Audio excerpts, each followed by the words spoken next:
أصبح جوكبرك يلدرم وجيمري أردا أحد الأزواج الذين ظهروا على جدول أعمال المجلات مؤخرا. الثنائي الذي كانت علاقتهما موضوع العديد من التعليقات يصنعان الآن اسما لأنفسهما من خلال تطور جديد بتنظيم عشاء مفاجئ لجيمري أردا. قام جوكبرك يلدرم بتنظيم عشاء مفاجئ لجيمري أردا وتقدم لخطبة حبيبته. جذبت الإيماء الرومانسية للممثل الشهير اهتماما كبيرا على الشبكات الاجتماعية. يقضي جوكبرك يلدرم وجيمري أردت وقت معا لفترة طويلة، وقد أبقى علاقتهما بعيدة عن دائرة الضوء. ومع ذلك قرر يلدرم إعداد عشاء لا ينسى لجيمري أردا حتى تصل علاقتهما إلى مستوى جديد. بدأ كل شيء بدعوة لتناول العشاء لم تتوقعها جيمري أردا أبدا. فكر يلدرم وخطط لكل التفاصيل لتنظيم أمسية مفاجئة في مطعم كان الزوجان يذهبان إليه كثيرا. كانت هناك أضواء دافئة وطاولة أنيقة وأجواء خيالية، لكن المفاجأة الحقيقية في العشاء كانت وراء كل هذه الزخرفة. كان جوكبرك يلدرم سيسأل المرأة التي يحبها إذا كانت تريد أن تقضي بقية حياتهم معه. وتعززت العلاقة بين الزوجين بعشاء رومانسي، في حين أن نظرات المحبة التي تبادلوها على العشاء ونعومة أصواتهم جعلت الليلة مميزة حقا. سقط جوكبرك يلدرم فجأة على ركبتيه وقال: جيمري، أعتز بكل لحظة أقضيها معك. أريد أن أقضي سنوات عديدة أخرى معا ونكبر معا. هل تريديني في حياتك؟ فجاءت كلمة يلدرم وجعلت جيمري أردا سعيدة جدا. توقفت جيمري للحظة ثم امتلأت عينها بالدموع. نعم نعم بالطبع، وردت على عرض حبيبها بالقول. أصبحت تلك اللحظة ذكرى لا تنسى، شهدها كل من حولهم. أصبح الاثنان أقرب إلى بعضهما البعض بعد هذه الليلة الخاصة. صرحت جيمري أردا بأنها قبلت عرض زواج جوكبرك يلدرم بحماس وسعادة كبيرين. شارك الممثل رسالة عاطفية على حسابه على وسائل التواصل الاجتماعي بعد العرض: لقد كانت أفضل لحظة في حياتي.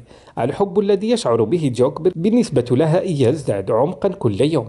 إن معرفتي أننا سنسير في هذا الطريق معا يجعلني سعيدة جدا. يعرف الثنائي بأنهما زوجان متناغمان للغاية منذ بداية علاقاتهما، على الرغم من وجود شائعات بين الحين والآخر في عالم المجلات، إلا أن جوكبرك يلدرم وجيمري أردا يشعران بالسلام والسعادة عندما يكونان معا. أظهر عرض الزواج هذا مرة أخرى ثقتهم في علاقتهم. إذا ماذا يحدث الآن؟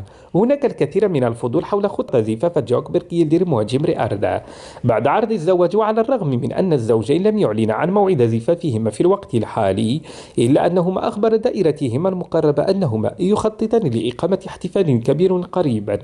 الزوجان اللذان يعبران بشكل متكرر عن حبهما لبعضهما البعض على وسائل التواصل الاجتماعي في طريقهما ليصبح أحد أكثر الأزواج المشاهير المحبوبين من قبل معجبيهم.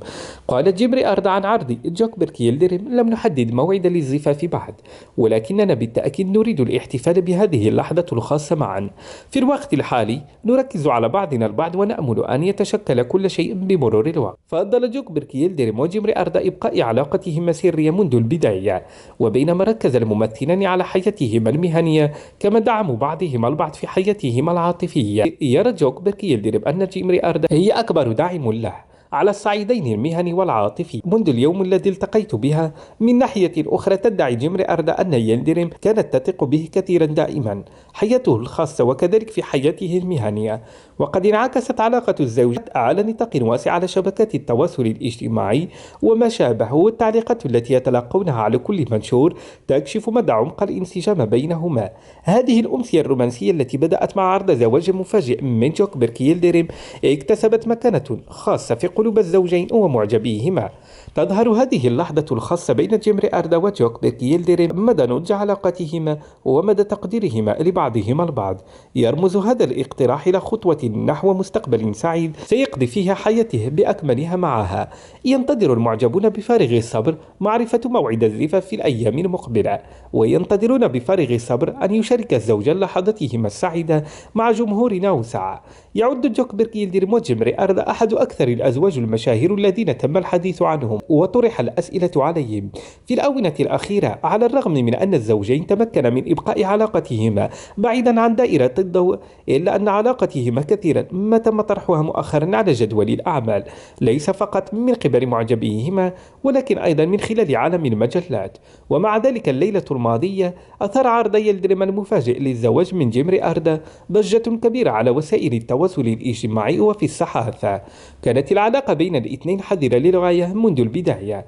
كان كل من جوكبرج يلدرم وجيمري أردا حريصين على إبقاء حياتهما الخاصة خارج دائرة الضوء، ومع ذلك أراد جوكبرج يلدرم تتويج نقطة التحول الخاصة هذه في علاقتهما بمفاجأة كبيرة. هذه المفاجأة التي بدت وكأنها عشاء عادي لمدة أسبوع، ولكن تم إعدادها بخطة مفصلة ورائها كانت بمثابة قصة خيالية. دعا جوكبرج يلدرم جيمري أردا إلى أحد المطاعم المفضلة للزوجين، لكن الجو داخل المطعم أوضح بالفعل أن هذا لن يكون عشاء عاديا. كانت الطاولة مضاءة بأضواء دافئة ورومانسية، وأجواء البيئة الهادئة والهادئة جاهزة لجعل الليلة بأكملها ألا تنسى. في تلك الليلة بالذات لم يكن هناك سوى اثنين على الطاولة. حقيقة أن كل شيء يحيط بالزوجين المشهورين تم التفكير فيه بأدق التفاصيل، يوضح كيف خطط جوكبرج يلدرم لطلب الزواج هذا بعناية كبيرة. الشموع والنبيذ والأطباق المختارة خصيصا، كان الجو كله يعد بأكثر من مجرد عشاء بسيط. في وقت لاحق من تلك الليلة هاجر جوكبرج يلدرم وجيمري أردا محادثة ممتعة، وتحدث عن علاقتهما مع بعضهما البعض والوقت الذي قضاه معا. ومع ذلك فإن الخطة الحقيقية التي كان يدور في ذهن جوكبرج كانت مختلفة تماما. لم يكن لدى جيمري أردا أي فكرة عن مدى دهشتها في تلك اللحظة، وفجأة سقط جوكبرج على ركبته وتقدم لخطبة جيمري أردا بختم في يده. في تلك اللحظة أصيبت جيمري أردا وبعض النوادر بالصدمة، لأن عرض جوكبرج كان حدثا رومانسيا ومفاجئا لدرجة أنه لم يكن متوقع للجميع. قال جوكبرج يلدرم الذي تأثر بسحر تلك اللحظة وتعبير الحب في عينيه الكلمات التالية لجيمري: جيمري، أعتز بكل لحظة أقضيها معك.